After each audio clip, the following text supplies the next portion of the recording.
Algunos saben que cuando perdemos nuestra serenidad, ellos pueden ser vencedores. Hola, yo soy el pastor Luis Miguel de la Cruz. Un placer inmenso en tu pensamiento y oración del día. Hoy quiero hablarte precisamente de la serenidad nos da seguridad.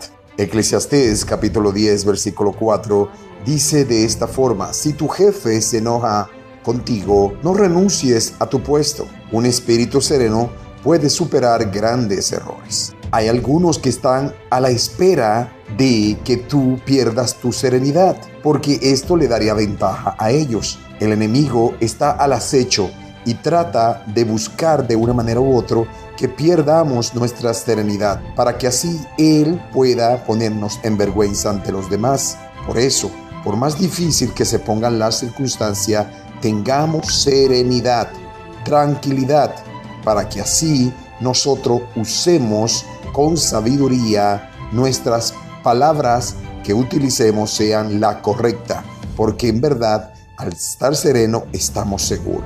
Jesucristo quiere que seamos personas serenas para que el enemigo no tenga poder en nuestras vidas. Oramos. Señor Dios Todopoderoso, reconozco que muchos de nosotros perdemos la serenidad en el momento en que el enemigo quiere atacarnos, pero queremos tener esa certeza y seguridad que solo tú nos puedes dar. Por eso declaramos que ya somos personas serenas y no permitiremos más que el enemigo siga tomando ventaja, porque esta ventaja, Señor, necesitamos es poder superar todo lo que el enemigo tiene en contra de nuestras vidas.